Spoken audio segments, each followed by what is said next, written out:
Hello 12, welcome to our family. তো তোমাদের বাংলার যে ইম্পর্টেন্ট যে প্রশ্নগুলো অর্থাৎ ক্লাস 12 এ বাংলা সিলেবাসের যে গুরুত্বপূর্ণ প্রশ্নগুলো আছে তোমাদের জন্য চলে আসছে সুখবর। কেননা এই সিলেবাস থেকেই আশা করা যাচ্ছে তোমাদের প্রত্যেকটা প্রশ্নই বাঁচবে। চলো দেখা যাক, আগে তোমাদের সিলেবাস নিয়ে হালকা একটু আলোচনা করি, তারপরে পার্ট টু পার্ট আমাদের ইম্পর্টেন্ট প্রশ্নগুলো নিয়ে আলোচনা করব। চলো আমরা যদি দেখি আমাদের টোটাল গল্প আছে কয়টা? দুটো গল্প আছে।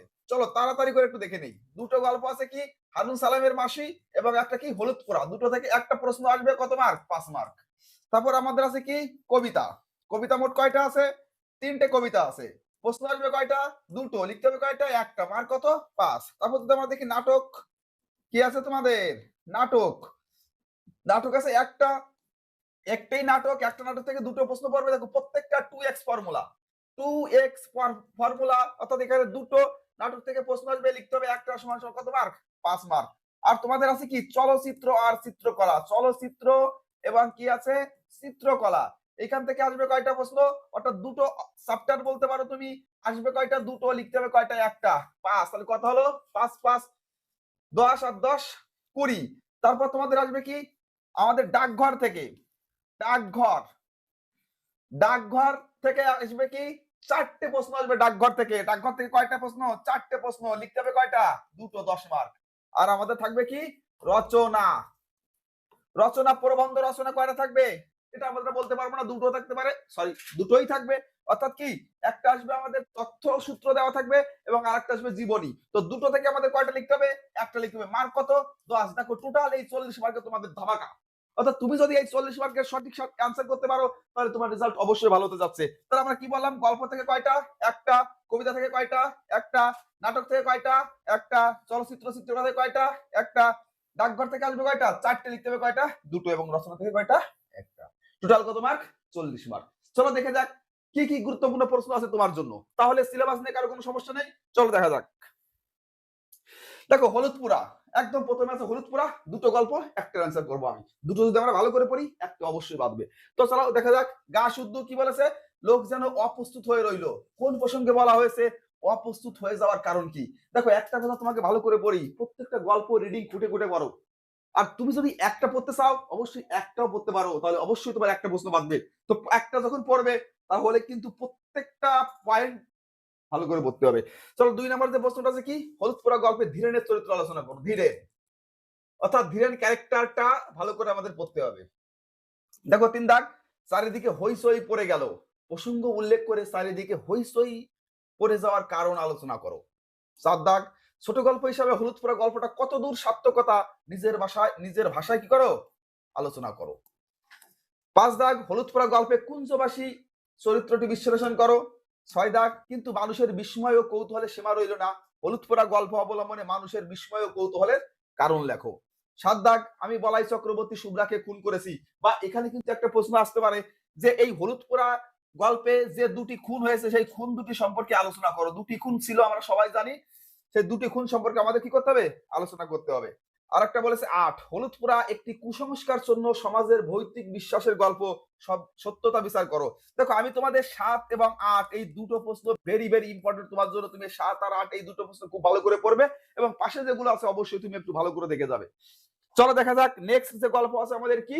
হারুন সালামের মাসি। তো হারুন সালামের মাসি গল্পটা আমরা সবাই জানি এবং আমাদের কাছে খুবই সহজ মনে হয়। অর্থাৎ মাতৃত্বের গৌরবীর একটা অন্য ধর্মের মানুষ অর্থাৎ হারুন, তারপরেও যে মাতৃত্বের গভীর বন্ধন আমরা এখানে দেখতে পাই। তো সেখান থেকে আমাদের যে গুরুত্বপূর্ণ প্রশ্ন আছে সেটা আছে কি? প্রথম প্রশ্ন, গৌরবের শুকনো বুকে কিসের যেন ঢেউ লাগলো। কোন প্রসঙ্গে এই উক্তি? শুকনো বুকে ঢেউ লাগার কারণ কি? অথবা গৌরবীর হারার প্রতি যে মাতৃত্ব রূপের পরিচয় আমরা পাই সেটা আলোচনা করো। ভেরি ভেরি ইম্পর্টেন্ট তোমার জন্য এটা। দেখো 2 নাম্বার যদি আমরা দেখি হারুন সালামের মাসি গল্পটির নামকরণের তাৎপর্য আলোচনা করো। 3 নাম্বারে যদি আমরা দেখি কি ভয়ঙ্কর প্রতিহিংসা নিবারণের কিছুই ও ভোলে না। নিবারণের প্রতিহিংসার কারণ কে? কিভাবে সে প্রতিহিংসা চরিতার্থ করে আলোচনা করো। আমরা সবাই জানি যে কি একবার নিবারণকে তার মা বলেছিল আমাকে বয়সকালে কে দেখবে? পুটি দেখবে। তো দেখেনি সেই নিবারণে সে হিংসা কিন্তু কমেনি যে তোমাকে পুটিই দেখবে, আমি তোমাকে দেখবো না। চলো দেখা যাক 4 দাগ, তার স্বর্গ আর হারার মার স্বর্গ কি এক হতে পারে? সব গরিবের স্বর্গ কি এক? কোন অবস্থাকে বক্তার স্বর্গ বলে মনে হয়েছে? বক্তার মনে এমন প্রস্তুত থাকার কারণ কি? চলো এটাও খুব গুরুত্বপূর্ণ প্রশ্ন। ঈশ্বরের জিনিস তো শাক পাতায় দোষ নাই, তাৎপর্য ব্যাখ্যা করো। অর্থাৎ আমরা জানি শাক পাতা অর্থাৎ আমাদের যে গৌরবী ছিল এবং হারার মা ছিল, এরা কি করতো? শাক পাতা বিক্রি করে জীবনযাপন করতো। শাক পাতা কে সৃষ্টি করেছে? প্রকৃতি সৃষ্টি করেছে বা সৃষ্টিকর্তা সৃষ্টি করেছে, এখানে কারো কোনো কি নেই, হাত নেই। চলো দেখা যাক এই পাঁচটা প্রশ্ন আমরা অবশ্যই খুব সুন্দর করে দেখে যাব এবং গল্পটা কিন্তু অবশ্যই সুন্দর করে পড়ে যাবো। যদি তুমি একটা পড়তে চাও, তুমি চয়েস করতে পারো কাকে? হারুন সালামের মাসিকে। এটা তোমার একান্তই ব্যক্তিগত ব্যাপার। চলো দেখা যাক। আমরা কবিতা প্রার্থনা, আমাদের টোটাল কবিতা আছে কয়টা? একটু আগে বললাম তিনটে। প্রশ্ন আসবে কয়টা? দুটি। লিখতে হবে কয়টি? একটি। মার্ক কত? 5। চলো দেখা যাক। প্রথম যে প্রশ্ন তোমার জন্য আছে, চিত্তজেতা ভয় শূন্য উচ্চজেতা শির কোথায় কিভাবে ভয় শূন্য হবে? উচ্চজেতা শির কথাটি তাৎপর্য লেখো। ভেরি ভেরি ইম্পর্টেন্ট তোমার পরীক্ষার জন্য। আর আমি আশা রাখছি প্রার্থনা থেকে অবশ্যই তোমার প্রশ্ন আসবে, যেহেতু তিনটে আমাদের প্রশ্ন আসবে কয়টা থেকে? দুটো থেকে। চলো 2 দাগ। প্রার্থনা কবিতায় কবি কিভাবে ভারতবর্ষকে স্বর্গে জাগরিত করার কথা বলেছেন তার নিজের ভাষায় আলোচনা করো। এবং 3 দাগ। দেশে দেশে দিশে দিশে কর্ম দ্বারা ধায় কোন প্রসঙ্গে এই উক্তি উদ্ধৃত অংশের তাৎপর্য আলোচনা করো। দেখো মাত্র 3টে প্রশ্ন আছে এবং এই 3টে প্রশ্ন তুমি খুব সুন্দর করে দেখে যাও। চলো দেখা যাক পরের স্লাইড। অর্থাৎ আমাদের আছে কি? তিমির হননের গান। এখানেও 3টে প্রশ্ন। তিমির হননের গান কবিতাটির প্রেক্ষাপট আলোচনা করো। 2 দাগে আমরা যদি দেখি তিমির হননের গান কবিতায় দুর্ভিক্ষের যে ছবি ফুটে উঠেছে নিজের ভাষায় আলোচনা করো। এবং 3 দাগ তিমির হননের গান কবিতায় নামকরণের মধ্যে যে আশাবাদ ধ্বনিত হয়েছে তা কবিতায় কিভাবে প্রকাশিত হয়েছে আলোচনা করো। তো চলো আমরা দুটো কবিতা কিন্তু অলরেডি তোমাদের কাছে, এবং লাস্ট যে কবিতা আছে কেন এলো না। চলো কেন এলো না, এটা কিন্তু আমাদের কাছে সবার কাছে একটা প্রিয় কবিতা, এবং কেন এলো না থেকে দেখো তোমার জন্য রাখা আছে 5টা প্রশ্ন। এবং তুমি এটাও জানো যে কবিতার উত্তরগুলো প্রায় কিন্তু সেম সেম হয় অনেকগুলো। তো তুমি যদি প্রথম লাইনের ব্যাপারটা ধরে লিখতে পারো তাহলে পরবর্তীতে কিন্তু কবিতায় একই দিকে উত্তরগুলো যায়। তো চলো আমরা যদি প্রথম যে প্রশ্নটা আছে সেটা যদি দেখি, হিসিবিসি অক্ষরগুলি এক গুয়ে অবাধ্য প্রসঙ্গ উল্লেখ করে তাৎপর্য ব্যাখ্যা করো। এটা আমরা জানি হিসিবিসি কখন হয়েছিল, অর্থাৎ যখন তার মনটা ছিল তার জামা কাপড় কিনতে যাবে পুজোর সময়, কিন্তু বাবা এখনো আসে না, তার মনটা রয়েছে তার বাবার দিকে, সেখানে শব্দগুলো তার কাছে মনে হচ্ছে কি এলোমেলো বা হিজিবিজি। তখন 2 দাগ। সামনে ইতিহাসের পাতা খোলা কোন প্রসঙ্গে কথা বলা হয়েছে? ইতিহাসের পাতা খোলা কি নির্দেশ করে? 3 দাগ। সারাটা দিন ছেলেটা নেচে নেচে বেরিয়েছে, ছেলেটা এমন আচরণের কারণ কি? ছেলেটার অন্তিম পরিণতি কি হয় আলোচনা করো। 4 দাগ। সেই মানুষ এখনো এলো না, সেই মানুষটি বলতে কার কথা বলা হয়েছে? মানুষটির জন্য কারা কেন প্রতীক্ষায় অধীর? এবং 5 নম্বর। বারুদের গন্ধে ভরা রাস্তা দিয়ে এমন মন্তব্যের কারণ কি? এমন রাস্তা দিয়ে কর্তাকে বাড়ি ফিরতে হলো কেন? চলো এখান থেকে যে 5টা প্রশ্ন আছে এই 5টা প্রশ্ন খুব সুন্দর করে রাখো। নেক্সট আমরা চলে যাব কিসে? নানা রঙের দিন নাটকে। অর্থাৎ নানান রঙের দিন নাটকটা আমরা খুব ভালো করে সবাই পড়েছি এবং আমরাও জানি এখান থেকে কয়টা প্রশ্ন আসবে? 2টি প্রশ্ন আসবে। লিখতে হবে কয়টি? একটি, যেটা আমাদের জন্য খুবই সহজ করে দিয়েছে এবছর। নানা রঙের দিন দেখো প্রথম যে প্রশ্ন, শিল্পকে যে ভালোবাসে তার বার্ধক্য নেই কালিনাথ, মন্তব্যটি তাৎপর্য ব্যাখ্যা করো। ভেরি ভেরি ইম্পর্টেন্ট প্রশ্ন। দেখো 2 দাগ। রজনীকান্ত চট্টোপাধ্যায় এই চরিত্র আলোচনা করো, এটা একটা গুরুত্বপূর্ণ প্রশ্ন। আমরা যদি 3 দাগ দেখি, আমার দিন ফুরিয়েছে আলোচ্য অংশটিকে কোন প্রসঙ্গে বলেছেন? বক্তার এই উপলব্ধির কারণ কি? 4 দাগ। যারা বলেন নাট্যাভিনয় একটা পবিত্র শিল্প তারা সব গাধা, তারা সব কি? গাধা গাধা। বক্তা কখন কথা বলেন? কেন তিনি এমন সিদ্ধান্তে পৌঁছালেন তা আলোচনা করো। 5 দাগ। জানো কালীনাথ একটা মেয়ে, মেয়েটা রজনীকান্তের জীবনে কি প্রভাব ফেলেছিল আলোচনা করো। আমরা সবাই জানি মেয়েটা রজনীকান্তের জীবনে কি প্রভাব ফেলেছিল। অর্থাৎ শেষ পর্যন্ত রজনীকান্ত বিয়েই করেনি। প্রভাবটা কেমন হতে পারে তাহলে এবার বুঝে দেখো। 6 দাগ। নানা রঙের দিন নাটকের সূচনায় মঞ্চ সজ্জার যে বর্ণনা আছে তা নিজের ভাষায় লেখো এবং নামকরণটা কতখানি সত্য কথা আলোচনা করো।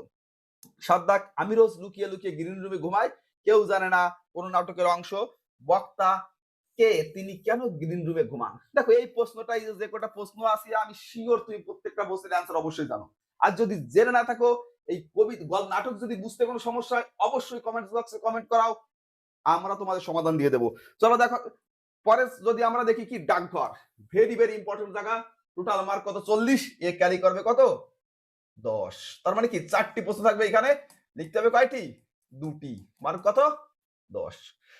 দেখো ডাকঘর নাটকে অমলের চরিত্রটি বিশ্লেষণ করো। অমল যে আমাদের প্রধান ক্যারেক্টার। 2 ডাকঘর নাটক অবলম্বনে সুধার চরিত্রটা আলোচনা করো। ডাকঘর নাটক অবলম্বনে ঠাকুরদার চরিত্র আলোচনা করো। অমল এবং দইওয়ালা, দই লাগবে দই, সেই দইওয়ালার কথোপকথনে যে গ্রাম বাংলার চিত্র ফুটে উঠেছে তা আলোচনা করো। এবং এই প্রশ্নটা ভেরি ভেরি ইম্পর্টেন্ট তোমার জন্য। 5 দাগ, কিভাবে রাজার চিঠি কিভাবে রাজার চিঠি অমলের কাছে এসে পৌঁছালো ডাকঘর নাটকে তা নিজের ভাষায় লেখো। 6 দাগ, গল্পে অমলের সঙ্গে সুধার কথোপকথন আলোচনা করো এবং ছেলের দলের সাথে অমলের কথোপকথন আলোচনা করো। দেখো আর একটা প্রশ্ন খুব সুন্দর করে পড়ো যে মাধব দত্ত, আমরা জানি মাধব দত্তকে, মাধব দত্ত অমলের পালিত, অমলের সরি মাধব দত্ত দত্তক নিয়েছিল কাকে? অমলকে। অর্থাৎ সেক্ষেত্রে তুমি অমলের, আমরা অনেক গ্রন্থে কাকা বলতে দেখেছি, আবার আমরা যদি বলি তার দত্তক নেওয়া পিতা, সেক্ষেত্রেও তুমি সেটা লিখতে পারো। অর্থাৎ মাধব দত্তের মনে যে পিতৃ স্নেহ ফুটে উঠেছিল মাধবের জন্য সেটা আলোচনা করো। ফুটে উঠেছিল কার জন্য? মাধবের জন্য, সেটা আলোচনা করো। কারণ আমরা একটা সময় জানি মাধব দত্ত বলেছিল যে সে যখন ছিল না তখন আমার কোনো কষ্ট হতো না, কিন্তু এখন যদি চলে যায় এটা আমি সহ্য করতে পারবো না। তো চলো, যে পিতৃস্নেহ ফুটে উঠেছিল তার ভিতরে সেটা আমরা আলোচনা করতে পারি, অর্থাৎ মাধবের চরিত্র সম্পর্কে আলোচনা আসতে পারে। চলো, এখান থেকে যে 8টা প্রশ্ন আছে, 8টা প্রশ্নই পড়ো, আশা করি তোমার সেখান থেকে দুটো অবশ্যই বাঁচবে। কত মার্ক ক্যারি করতে পারবে? 10 মার্ক। চলো আমরা এবার দেখি কি বাংলা চিত্রকলার ইতিহাস। আমরা সবাই জানি চিত্রকলার ইতিহাস থেকে দুটো পার্ট আছে, একটা আছে কি চলচ্চিত্র, আর একটা আছে কি চিত্রকলা। তোমাদের এই দুটো জিনিস থেকেই আসবে। চিত্রকলা, চলচ্চিত্র মানে কি সিনেমা বিষয়, চিত্রকলা মানে কি আর্টিস্ট বিষয়, ছবি আঁকা টাকা বিষয়। তো ব্যাপার আছে এই দুটো বিষয় থেকে দুটো আলাদা আলাদা প্রশ্ন আসবে, একটা প্রশ্নের অ্যান্সার আমার করতে হবে। তো চলো আমরা যদি দেখি আমাদের চিত্রকলা থেকে, তাহলে দেখবো চিত্রকলায় যামিনী রায়ের অবদান আলোচনা করো। যামিনী রায়ের অবদান আলোচনা করো। 2 দাগ যদি দেখি চিত্রকলায় রামকিঙ্কর বেইজের অবদান আলোচনা করো। দেখো যামিনী রায়ের অবদান, এই প্রশ্নটা প্রত্যেক মোটামুটি 5 বছর ধরে ইম্পর্টেন্ট, কিন্তু কোনোবারই আসে না। দেখা যাক তোমাদের ভাগ্যে আছে কিনা। চলো দেখা যাক 2 দাগ। বললাম আমি 3 দাগ। এবার কি বাঙালির চিত্রকলার ইতিহাসে অবনীন্দ্রনাথ ঠাকুরের অবদান আলোচনা করো। 4 দাগ চিত্রকলায় নন্দলাল বসুর অবদান আলোচনা করো এবং 5 দাগ পট শিল্প সম্পর্কে আলোচনা করো। এই 5টা প্রশ্ন খুব ভালো করে পড়ে যাও এবং অল্টারনেটিভ হিসাবে বা সাপোর্টিং হিসাবে আমরা কি দেখবো? অবশ্যই কি দেখবো? চলচ্চিত্র দেখবো। চলো, চলচ্চিত্রে কি আছে? বাংলায় চলচ্চিত্র ইতিহাসে মৃণাল সেনের অবদান আলোচনা করো। বাংলা চলচ্চিত্র ইতিহাসে ঋত্বিজ ঘটকের অবদান আলোচনা করো। এবং আমি সাজেস্ট ফর ইউ কোনটা কোনটা 2 দাগ এবং 5 দাগ। দেখো 3 দাগ বাংলা চলচ্চিত্রে মৃণাল সেনের অবদান আগে একবার উপরে দিয়েছি, তো মৃণাল সেন এখানে দরকার নেই। তো আমরা এখানে দেখবো কি চলচ্চিত্রে তপন সিংহের অবদান আলোচনা করো এবং সত্যজিৎ রায় সম্পর্কে আলোচনা করো। তাহলে এখানে কয়টা দিলাম? 4টে প্রশ্ন দিলাম। এই 4টে ভালো করে পড়ো এবং দেখা যাচ্ছে কি দুটোটা এখানে। এবার হ্যাঁ, চলো এবার আমরা চলে যাবো কিসে ইম্পর্টেন্ট সেই জায়গায়, রচনা। তো চলো, রচনা আমাদের 2 ধরনের রচনা আসবে।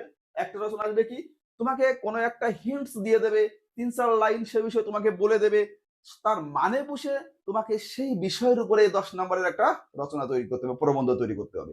তো দেখো এখানে কি বলেছে, নিম্নলিখিত যে কোনো একটি বিষয়ের উপরে নির্দেশ অনুসারে কম বেশি 400 শব্দে একটি প্রবন্ধ রচনা করো। বিষয়বস্তু অনুধাবন করে গভীরে প্রবেশ করতে হবে। তার মানে কি তোমাকে একটা বিষয়বস্তু দিয়ে দেবে, এটা হতে পারে 4টে বাক্য, 5টা বাক্য বা 6টা বাক্য।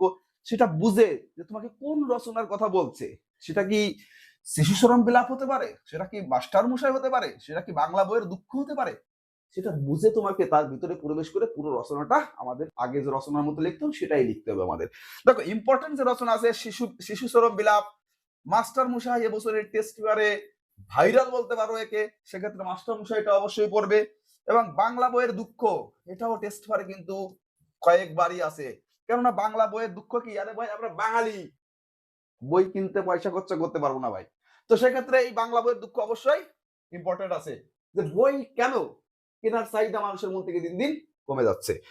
তো চলো 4 দাগে দেখবো আমরা কি বাংলা উৎসব বা সংস্কৃতি। 5 দাগে দেখবো আধুনিক জীবনে এআই বা প্রতিদিন জীবনে বিজ্ঞান, অর্থাৎ এআই এর ভূমিকা কি। 6 দাগ দেখবো চরিত্র গঠনে খেলাধুলার ভূমিকা। চলো এই 6টা রচনা আমরা পড়ে যাব, ভালো করেই পড়ে যাব। এবং পরে যেটা আছে অথবা দিয়ে থাকবে, কি থাকবে? একটা জীবন, অর্থাৎ বায়োগ্রাফি বলতে পারি আমরা।